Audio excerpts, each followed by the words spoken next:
My dear friend, why do you always speak in code? Do you speak in code? Do you know the meaning of speaking code in English language? To speak in code. That man likes to speak in code. They like to speak in code. Do you know the meaning of speaking code in English language? You should know it if you don't know it, because it is very important to know this expression in English language. So I come here to teach you some other expressions with verb to speak. I am trying to increase your vocabulary, my dear. Ndi kugerageza kukuzamura vocabulary. Amagambo y'icyongereza. If you don't have adequate vocabulary, a lot of vocabulary in English, it is very difficult for you to communicate accurately or fluently. Iyo udafite amagambo menshi mu rurimi ntabwo birakugora kuvuga neza, kuvuga nyine abantu bakumva. So to speak in code, turaza kureba ibyo ari byo. But before teaching you this lesson, I would like to remind you of something which is very important for you. Ngiye kukubwira ikintu cy'ingenzi pe. Try to subscribe. Ako kantu konyine, kanda aho ngaho kuri subscribe. Ukimara kuhakanda urabubaye umunyamuryango w'icana. Isomo ryose uzajya uribona buri gihe. I tell you the truth. I am Teacher Jasper, the one who is going to help you, to assist you, to facilitate you understand this lesson. Ninjugiye kugufasha kumvira isomo. We are going to get started with our today's word. Tugiye kubanza guhera ku ijambo ry'umunsi. Nyuma yaho, after that, we are going to see the expressions with speak deeply. Nyuma yaho turaza kureba imvugo zijyana na speak, cyangwa se imvugo cyangwa se amagambo arimo ijambo speak utaruzi kandi uzakenera mu buzima bwa buri munsi. But something else that I would like to remind you of is to stay here. You should stay here on Pan Edutainment if you want to speak English. Niba ushaka kuvuga Icyongereza, kumenya amagambo nkaya, kuzamura ururimi rwawe, guma kuri Pan Edutainment, kuri channel. Umunsi ku munsi ntukaryame utaje kumva isomo hano. It's a taboo to sleep without learning, grasping, acquiring, accumulating a lesson here. Ni kosa rikomeye n'umuziro gusinzira kujya kuryama ugize utagize utaje kumva isomo Jasper yaguteguriye. Biragoye. Pan Edutainment ni gutegurira isomo juryiga. Ntukategereze ngo uzaryiga ubutaha. Icyo gihe uzaba uri kwihemukira. Kuko niba ushaka kwiga igugu, learn today. Yes, because this is the chance. You got the chance. Wabonye amahirwe yo kubona ishuri utishura. Rero gerageza ushyira mwagatege. So if you want to speak English in a very short time, very fluently, in a clear way, if you want to develop your English level, niba ushaka kuzamura level yawe mu Cyongereza, ubundi buryo ni bubiri. Nukwisunga abanyeshuri mu ishuri ukaza tukakwigisha uri kumwe n'abandi. Ibyo bintu bigiye kugufasha kuzamura level yawe in English language. Because if you're together with others, this helps you create confidence. It creates confidence in you. You boost your confidence because you are together with other people. If you are not together with other people, it is very important. If you are not together with other people, it is very difficult to speak. So if you really want to speak English very fluently, try to join us. Try to come to Special Modern Language Center kandi wige no kuri Zoom. Ikindi, umuntu udafite udasoma ntabwo amenya.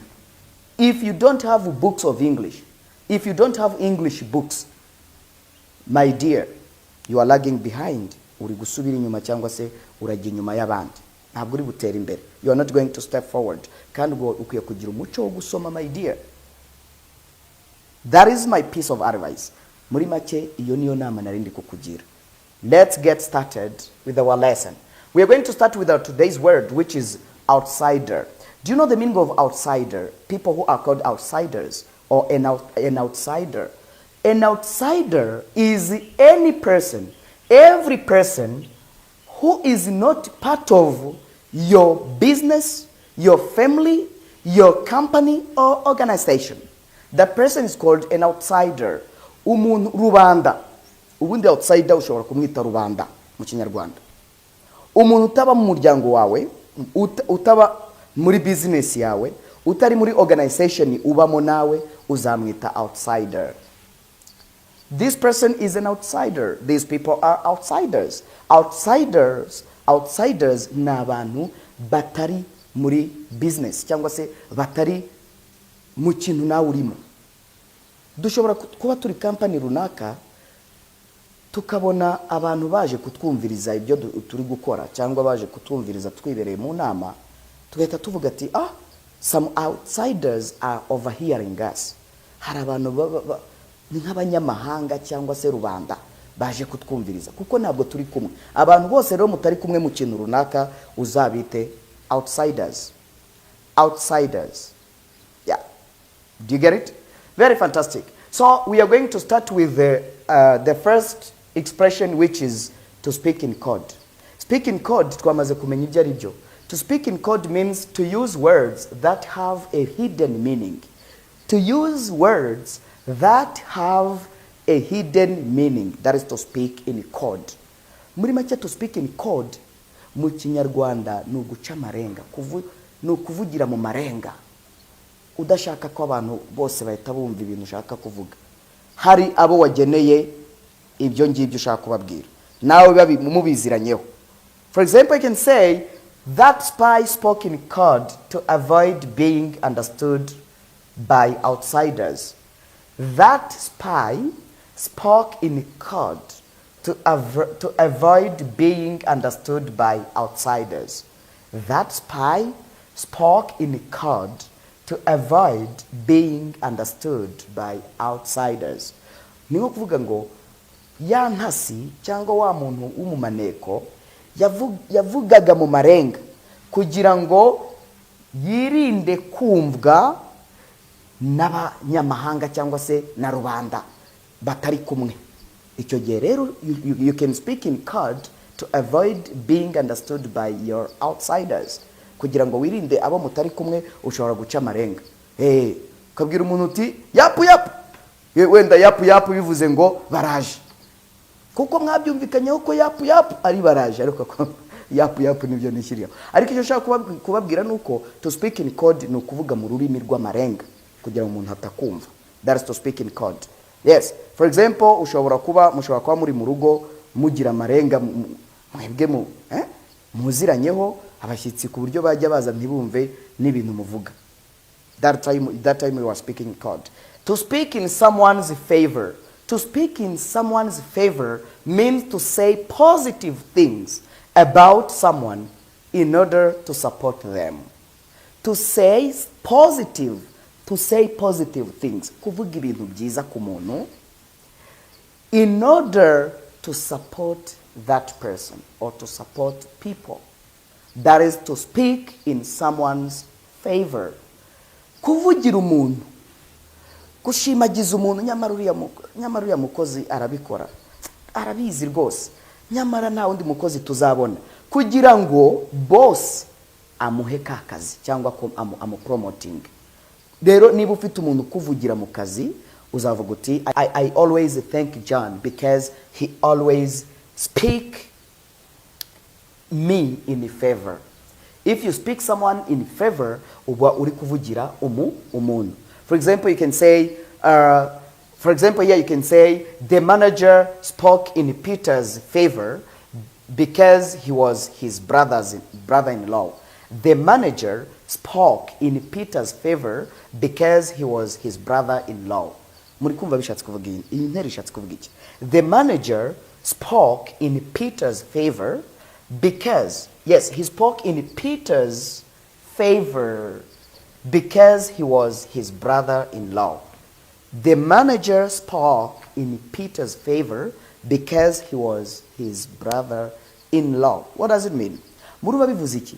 Niho kuvuga ngo manager yavugiye Peter kubera ko Peter yari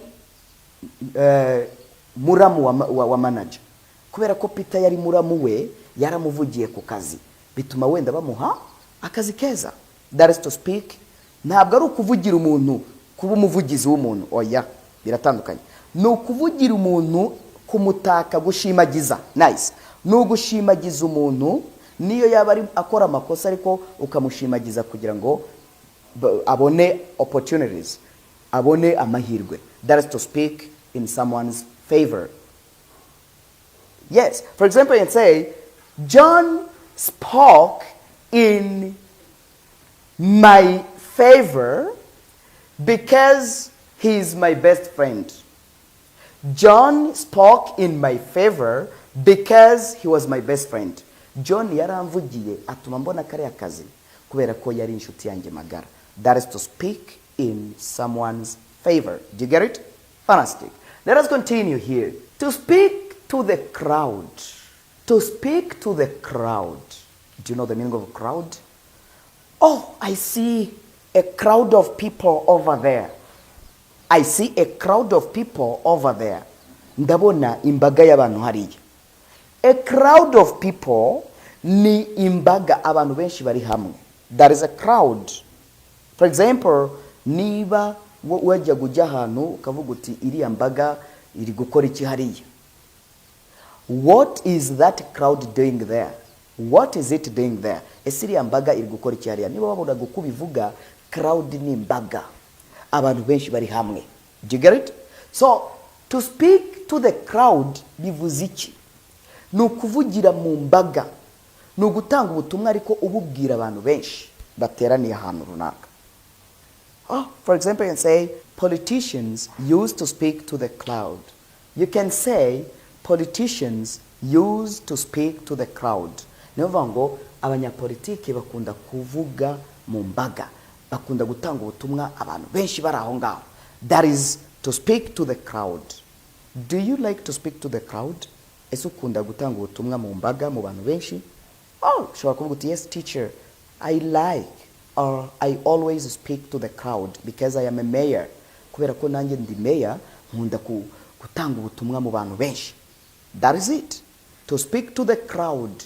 Crowd. But pay attention please. Don't confuse crowd with, confuse this word with this one. Cloud. Ibiratandukanye. Cloud ni ibicu. Igicu tukita cloud. Ariko hano ni crowd imbaga. Cloud. Crowd. Do you get it? The clouds are getting dark. Ibicu biri kwirabura. Do you get it? Cloud. Cloud. Ariko hano ni crowd. Very nice. So to speak to the crowd bivuze to address a large group of people. That is to speak to the crowd.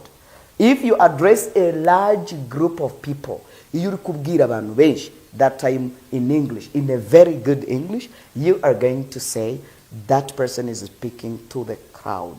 The person is speaking to the crowd. Very nice. Politicians will speak to the crowd tomorrow. Ushaka kuvuga uti abanyapolitike bazavugira mu mbaga, bazabwira abantu benshi ejo. Very nice. Do you get it? To speak to the crowd, I think you have understood very well the meaning of this expression that always goes with speak. Speak in someone's defense.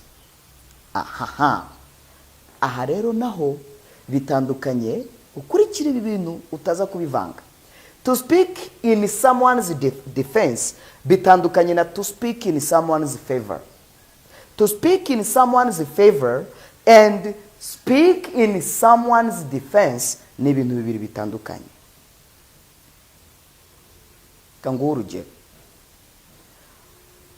Iyo umubyeyi ari kuvugira umwana tuvuge mu makosa cyane cyane nibwo tubikoresha.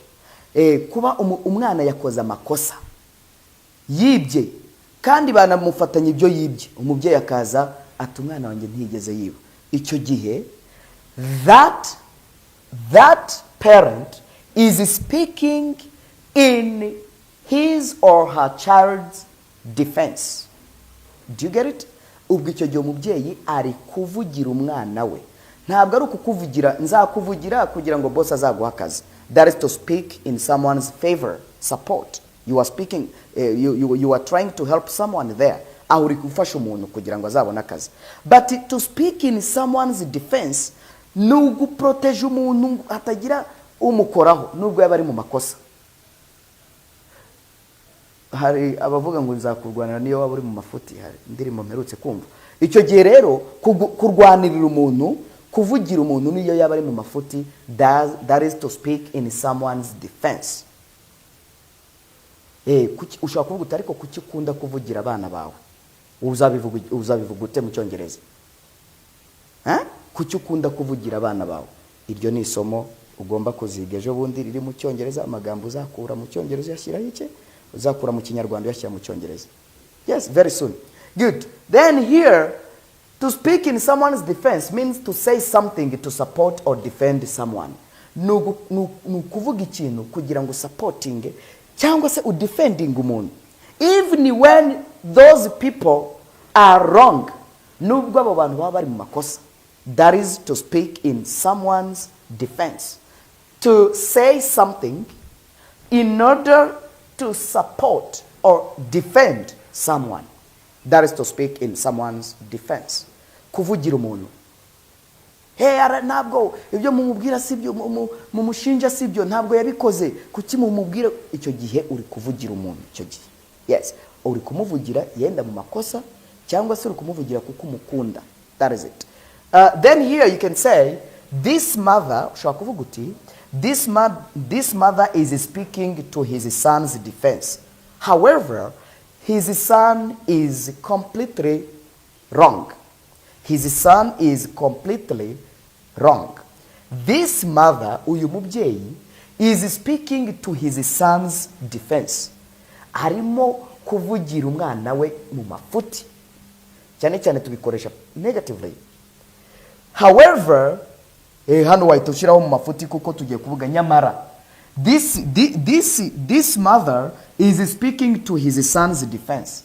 Uyu mubyeyi ari kuvugira umwana we mu mafuti. However, his son is completely wrong. Nyamara uyu mwana we ari mu mafuti menshi. Yakoza amabara, yakoza amafuti, ari mu makosa. That is to speak in someone's defense. Do you speak in someone's defense sometimes? Ese rimwe na rimwe hari igihe udefend umuntu kabone niyo yaba ari mu makosa, uzakoresha iyi mvugo mu Cyongereza. Do you get it? Very fantastic. Have you already subscribed? Ese wamaze gukanda kuri subscribe? Is this lesson very important to you? Ese isomo urabona ari sawa? The lesson is very crucial. Very crucial means what? Crucial means important. Ikintu kiri crucial ni ikintu cy'ingenzi. So this lesson is very crucial. It is going to help you so much. Fantastic. So the last one, which is not the least, is this one. Speak in riddles. A very good expression, my dear. Nubwo watahana kakam. To speak in riddles means what? English is a very good language. Cyongereza n'ururimi rwiza pe. Kuko kigira amagambo aryoshye. Amagambo wumva ko, to speak in riddles means what? If you really remember, niba ubyibuka neza, nakwigishije ijambo riddles. Reader, a reader, in plural, riddles. A reader, mu Cyongereza ijambo reader, mu Kinyarwanda nibyo twita ibisakuzo. Riddles, ibisakuzo. Igisakuzo, a reader. Ibisakuzo, riddles. So, what is the meaning of speak in riddles? To speak in riddles ni ukuvugira mu migani. Kumwe mu Kinyarwanda tuvuga ngo uriya muntu aravugira, akunda kuvugira mu migani. Kubwira abantu ibintu bikabacanga kubera ko wacishijemo imigani. To speak in riddles is not to speak with a direct message. Ntabwo ari ukuvuga utanga direct message yako kanya. Yego tuzajyayo nituvayo tuzicara hariya nibirangira tuzanywa tuzarya. Ibyo ntabwo ari to speak in riddles. ahubwo to speak in riddles ni ukuvuga ku buryo abantu baba confused. To speak in riddles means to speak in a confusing way. To speak in a confusing way ni ukuvuga ku buryo umuntu atabasha guhita kurura ibintu ushaka kuvuga, ugaca hirya ukazana akantu kameze nkaho gacanza abantu, ukazana ibyo bita inshoberamahanga ugakubitamo, ukazana ibintu by'imigani ugakubitamo ku buryo abantu badahita bumva neza ibyo ushaka kuvuga. That time you are speaking in riddles. So my question is this one: do you like to speak in riddles? Do you speak in riddles sometimes? Ese rimwe na rimwe hari igihe uvuga mu migani? Ushaka kuvuga uti yes teacher, sometimes I speak in riddles. Yes, sometimes you can speak in riddles so that people cannot get the message directly. Wise people always speak in riddles. Abantu b'abahanga kenshi hari igihe bavugira mu migani. Old people always speak in riddles. Ushobora no kuvuga uti my grandfather used to speak in riddles. Niyo vuga ngo sogokuru yakundaga kuvugira mu migani, kuvuga ku buryo abantu badahita bumva neza icyo ashatse kuvuga. That time you are speaking in riddles. Nyamara uwiga rutuwanga ibi ngibi wize hano kano kanya, I tell you the truth, this can help you in one way or another. Bishobora kugufasha muri communication yawe igihe uri kumwe n'abantu kandi bikakuzamura. For example, speak in code. Umuntu akaba yakubwira ati my friend, I don't like to talk to that person, he always speaks in code. Sinkunda kuvugana n'uriya muntu rwose, akunda kuvuga mu marenga, ntabwo wamenya icyo avuze. Kuvuga mu marenga no kuvugira mu migani hari ahantu harimo difference. Mu masinye, marenga tubyite nk'amasinye, kwa kundi ujya kumva umuntu aravuze ngo ndashaka kabiri, kandi ubwo arashaka amacupa abiri, uzane kabiri. Ese buriya kira kibanza wakiguza ngahe? Nakiguze 5, ubwo ni miliyoni 5. Kujya mubyumva? Ariko uwo bavugana ababyumva. Twebwe rero yakiguze 5, yakiguze inshuro 5 se, yakiguze se ku cyangombwa hari handitseho abantu ntabwo ahita ngo. So in English, to speak in code means kuvugira mu marenga. That is to speak in code. Twabonye to speak in someone's favor. Ushobora kubwira umuntu uti why do you always speak in my favor? Kuki ukunda kumvugira? Why do you always speak in my favor? Kuki ukunda kumvugira? I always speak in your favor because I love you so much. Nkunda kukuvugira ku kazi kubera ko ngukunda cyane. That is it. That is to speak in favor. So the next one, which is number 3, was this one. To speak to the crowd. Twabonye ko ari ukuvuga ubwira abantu benshi. That is to speak to the crowd. Twabonye irindi jambo, to speak in someone's defense. Kuvugira umuntu noneho. Oya mumureke siwe, things like that. Siwe wabikoze ibyo bintu muramubeshyera kandi wenda unazi yuko atari shashi wa muntu. Icyo gihe you are speaking in someone's defense. Twamaze kubibona. The last one was this one. To speak in riddles, you have already understood that this saying means kuvugira mu migani. To speak in riddles, kuvugira muki mu migani. Jesus used to speak in riddles. Jesus used to speak in riddles. So my question before I quit is this one. Why did Jesus use to speak in riddles? Nicyo kibazo nkubajije. Ese kuki Yesu cyangwa Yezu yakundaga kuvugira mu migani? You are going to give me the answer in the comment section. I really thank you so much. We are together for the next lessons. Bye bye. See you next time.